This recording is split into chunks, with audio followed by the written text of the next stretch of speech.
Hello everyone. आज हम लोग इस सेशन में अम्ल और क्षार को कंप्लीट करते हैं। अम्ल किसे कहते हैं? अम्ल सामान्य स्वाद में खट्टे होते हैं। अम्ल नीले लिटमस पत्र को लाल कर देते हैं। इसका सूत्र है अनीला। अम्ल नीले लिटमस को लाल कर देता है। याद कर लेंगे तो हमेशा के लिए याद रहेगा, आपको कंप्लीट वो रहेगा एग्जाम में। अम्ल का पीएच मान 0 से 6.9 तक पाया जाता है। अर्हेनियस के अनुसार ऐसे पदार्थ जो जलीय विलयन में H+ आयन देते हैं अम्ल कहलाते हैं। लुईस के अनुसार प्रोटॉन दाता पदार्थ अम्लों की श्रेणी में आते हैं। लुईस के अनुसार क्या होता है? प्रोटॉन दाता पदार्थ अम्लों की श्रेणी में आते हैं। ब्रॉन्स्टेड लोरी के अनुसार ऐसे पदार्थ जो इलेक्ट्रॉन युग्म ग्रहण करने की क्षमता रखते हैं अम्ल कहलाते हैं। ठीक है, 3 परिभाषा बनती है अर्हेनियस, लुईस और ब्रॉन्स्टेड लोरी के अनुसार। लिटमस पत्र क्या होता है? लाइकेन, शैवाल और कवक से प्राप्त किए जाते हैं। इंपॉर्टेंट है, याद करिए। अम्ल के प्रकार अम्लों को 2 भाग में विभक्त किया जाता है, प्रबल और दुर्बल अम्ल। ऐसे पदार्थ अम्ल जो जलीय विलयन में पूर्णतः आयनों में विभक्त हो जाते हैं प्रबल अम्ल कहलाते हैं, जैसे H2SO4 यानी सल्फ्यूरिक, हाइड्रोक्लोरिक अम्ल HCl, नाइट्रिक अम्ल HNO3। एक अणु नाइट्रिक अम्ल, यहाँ पे आप लोग ध्यान देने लायक बात है, एक्वारेजिया किसे कहते हैं? अम्लराज। एक अणु नाइट्रिक अम्ल और 3 अणु हाइड्रोक्लोरिक अम्ल। कितने अणु? एक अणु नाइट्रिक अम्ल और कितने अणु हाइड्रोक्लोरिक के? 3 मिला देंगे तो एक्वारेजिया, ये किसी भी पदार्थ को गला देता है। वहीं पर सल्फ्यूरिक अम्ल को रसायनों का राजा, अम्लों का राजा भी कहते हैं। वो अम्लराज है, ये अम्लों का राजा है। हाइड्रोक्लोरिक अम्ल मानव शरीर में निर्मित होता है। इसे हम जो पाचन क्रिया होती है, पाचन सेशन में आपको पढ़ाएंगे, डाइजेस्टिव सिस्टम में, वहाँ पे HCl का निर्माण होता है जठर रस में। दुर्बल अम्ल किसे कहते हैं? Weak acids. ऐसे पदार्थ या अम्ल जो पूर्णतः आयनों में विभक्त नहीं होते हैं दुर्बल अम्ल कहलाते हैं। दुर्बल अम्लों के अंतर्गत सामान्यतः प्राकृतिक अम्लों को रखा जाता है जो नेचुरल होते हैं, जैसे हम लोग खा सकते हैं, जैसे मैलिक अम्ल सेब, ऑक्सैलिक अम्ल टमाटर, लैक्टिक अम्ल दूध, सिट्रिक अम्ल नींबू संतरा, टार्टरिक अम्ल इमली, बेंजोइक अम्ल घास फूस, फॉर्मिक अम्ल मेथनोइक अम्ल चींटी में। ध्यान देने लायक है। डंक बिच्छू मधुमक्खी, ब्यूटारिक अम्ल मक्खन में, एसिटिक अम्ल सिरका में, ग्लाइकोलिक अम्ल गन्ना में, ग्लूटेमिक अम्ल गेहूं में, फास्फोरिक अम्ल कोल्ड ड्रिंक, न्यूक्लिक अम्ल हमारे DNA और RNA में। यहाँ पे सब कई क्वेश्चन आपके कवर कर रहे हैं। यहाँ जितने भी हैं आपको ध्यान से पढ़ना है, कम से कम 10 ही क्वेश्चन आपको मिल जाएंगे। ठीक है, क्या क्या है फिर से ध्यान से पढ़ते हैं। मैलिक अम्ल सेब में पाया जाता है। वहीं ऑक्सैलिक अम्ल टमाटर में, लैक्टिक अम्ल दूध में, साइट्रिक अम्ल नींबू संतरा में, टार्टरिक अम्ल इमली, बेंजोइक अम्ल जो हमारे घास फूस में होते हैं इसमें, फॉर्मिक अम्ल और मेथनोइक अम्ल ये चींटी में पाया जाता है। बिच्छू का जो डंक होता है, मधुमक्खी का डंक, इसमें पाए जाते हैं। ध्यान देने लगा, सांप का जहर प्रोटीन होता है, वो कोई अम्ल नहीं होता है, एसिड नहीं होता है। यहाँ पे सांप का जो जहर होता है वो अम्ल नहीं होता है, वो क्या होता है? प्रोटीन होता है। ब्यूटारिक अम्ल मक्खन में, इसी की वजह से इसमें महक आती है विशेष प्रकार की। एसिटिक अम्ल सिरका में, ठीक है, जो सिरका बनता है उसमें। ग्लाइकोलिक अम्ल गन्ना में पाया जाता है। ग्लूटेमिक अम्ल गेहूँ में, ठीक है, ग्लूटामीन नामक जो है उसमें प्रोटीन भी पाया जाता है। फास्फोरिक अम्ल हमारे कोल्ड ड्रिंक में मिलाया जाता है। न्यूक्लिक अम्ल जो होता है वो DNA और RNA में पाया जाता है, जो कि कोशिका के अंदर केंद्रक होता है, केंद्रक के अंदर जो DNA RNA होते हैं उसमें पाया जाता है। ये क्षार क्या है? क्षार स्वाद में कड़वे या तीखे होते हैं। क्षार लाल लिटमस पत्र को नीला कर देता है। अगर हम अनिल याद कर लेंगे तो ये पूछा जा सकता है कि लाल का जो है लिटमस पेपर के साथ कौन सा कलर देगा, तो अनीला, अनिल यानी अम्ल नीले लिटमस को लाल कर देगा। वहीं क्षार जो है लाल लिटमस पत्र को नीला कर देता है। क्षार का पीएच मान 7.1 से लेकर 14 तक पाया जाता है। अर्हेनियस के अनुसार ऐसे पदार्थ जो जलीय विलयन में OH आयन देते हैं क्षार कहलाते हैं।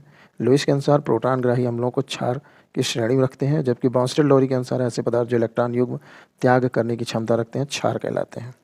क्षार के प्रकार कितने होते हैं? 2 प्रकार के, प्रबल और दुर्बल क्षार।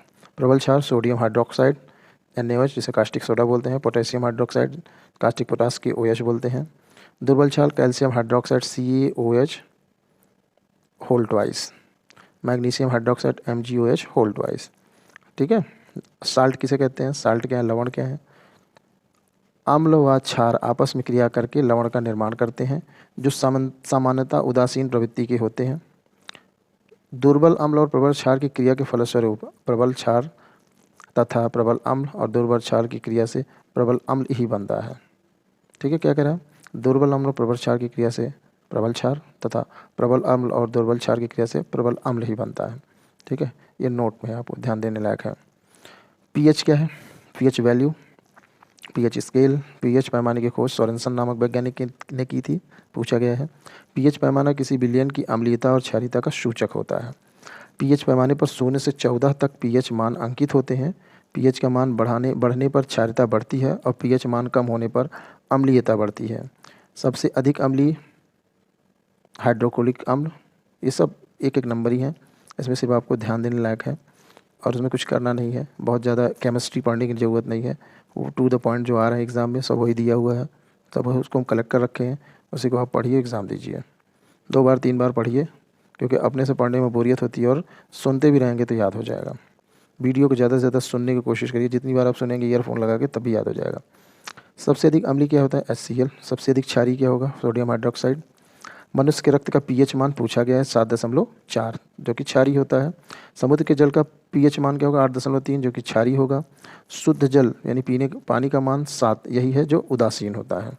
मानव मूत्र के पीएच का मान पूछा गया है 6.6, अम्लीय होगा। नींबू के रस का पीएच मान 2.2 अम्लीय है। शराब का पीएच मान 2.8 अम्लीय है। दूध का पीएच मान 6.4 अम्लीय है।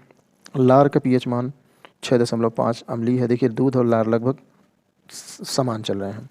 और सिरके का पीएच मान 2.4 अम्लीय है। ठीक है, इसके अलावा हम लोग आगे देखते हैं प्रमुख गैस और उनके उपयोग। प्रमुख गैसों के बारे में हम लोग देखते हैं। प्रमुख गैस और उनके उपयोग क्या हैं?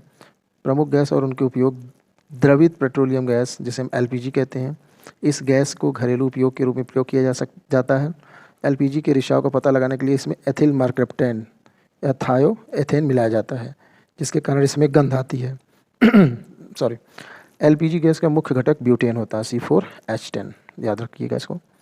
CNG किसे कहते हैं? संपीड़ित प्राकृतिक गैस, CNG एक सर्वोत्तम प्रकार का ईंधन है जो वाहनों में ईंधन के रूप में काम ली जाती है। CNG का मुख्य घटक मीथेन होता है। ठीक है। मेथिल आइसोसाइनाइड, CH3CN, यह एक विषैली गैस है जो कीटनाशक औषधियों में प्रयोग की जाती है।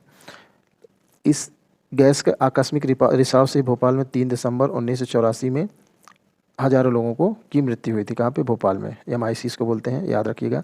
MIC गैस के रूप में भी इसको पूछा जाता है, मेथिल आइसोसाइनाइड। ठीक है।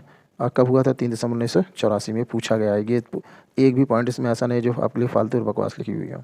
मस्टर्ड गैस, यह एक विषैली गैस है जिसका उपयोग प्रथम विश्व युद्ध में रासायनिक हथियार के रूप में हुआ था। एथिलीन गैस, इस गैस को ऑक्सीजन के साथ जलाकर वेल्डिंग किया जाता है। एथिलीन गैस जो वेल्डिंग वाली होती नहीं है गैस, उसी में इसका उपयोग किया जाता है। आंसू गैस, इसका उपयोग पुलिस द्वारा भीड़ को भगाने में किया जाता है भैया। ठीक है। कार्बन डाइऑक्साइड, इसका उपयोग यह पादपों में प्रकाश संश्लेषण की क्रिया में अहम भूमिका निभाती है। इस गैस का उपयोग आग बुझाने में किया जाता है। यह गैस हरित गृह प्रभाव का मुख्य घटक होता है। ठोस कार्बन डाइऑक्साइड को शुष्क बर्फ के नाम से जाना जाता है। ठीक है। ठोस कार्बन डाइऑक्साइड के उदाहरण आप लोग देखेंगे कभी कभी बारात में, शादी बारात में, स्टेज शो में नीचे धुआं फैलाने के लिए उपयोग में लाते हैं। ठीक है।